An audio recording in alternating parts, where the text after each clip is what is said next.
It had been a couple of months now since Tabby was taken to her new home. Of all the places she could have chosen to sleep, the soft couch, the warm laundry basket, the sunlit carpet, she picked the space underneath the refrigerator.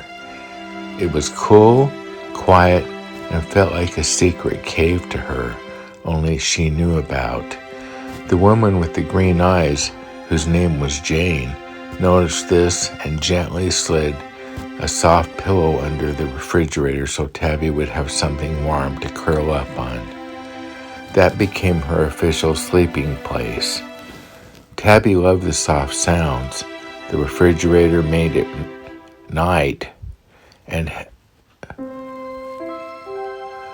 Tabby loved the soft sounds of the refrigerator and the sounds that it made at night. It helped her to sleep into a deep sleep. Tabby was endlessly curious and loved to explore every corner of the house.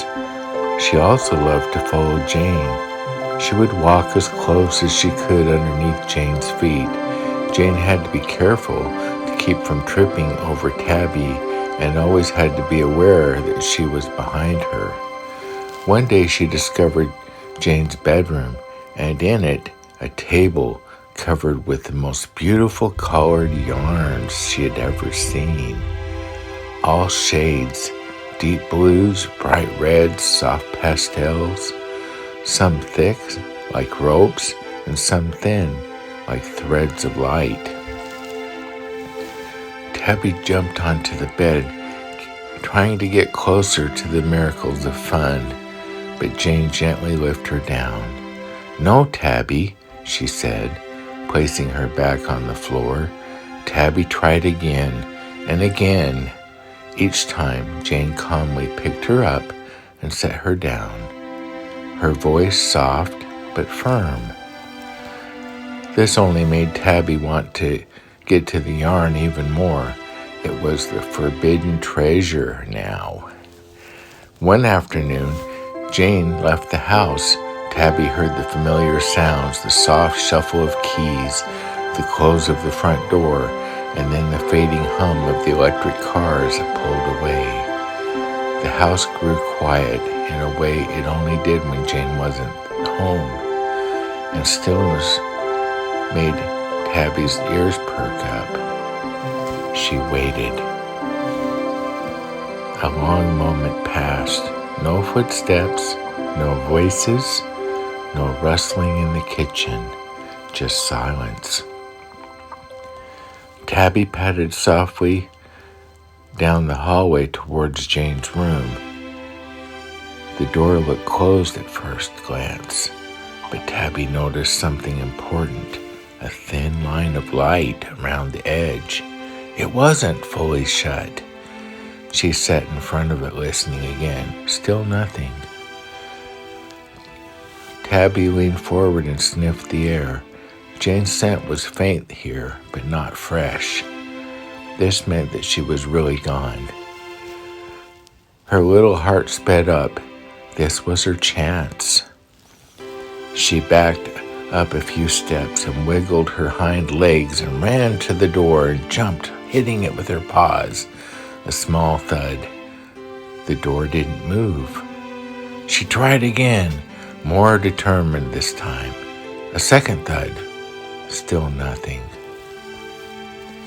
Tabby's narrowed her eyes the way only a kitten planning something important can, and launched herself a third time. The door shuddered. One more try. On the fourth leap, the door opened just enough for her to slip inside. No time wasted. She jumped up on the bed and straight into the forbidden yarn. Down tumbled the colorful skeins, rolling across the floor like little worlds escaping. Tabby drove into them, pulling at the threads, weaving them between her tiny claws. Some yarns tugged back with a thick resistance. Others slid smoothly like silk. It felt like her playing a strange, colorful instruments, each pull making its own unusual soft sound. She was in yarn heaven, and then she heard it, a low humming sound of Jane's electric car returning. Tabby froze. She looked around. Oh no, she thought to herself. The front door opened. Tabby darted under the bed, dragging a few strands of yarn with her like trophies. Jane stepped into the room and stopped. The yarn was everywhere, a rainbow of scattered yarn across the floor.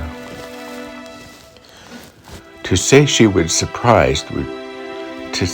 she was surprised would be an understatement, but there was no anger in her voice, only a soft, tired sigh. That was not good, Tabby.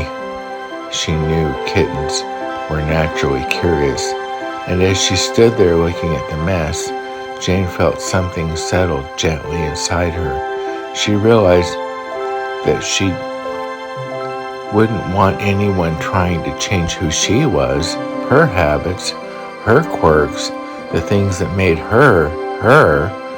Tabby was only being herself too, curious, determined, and full of life. Jane bent down, picked up a strand of yarn, and smiled. Yes, she thought, this is just who she is. And somehow that made the whole room feel a little warmer.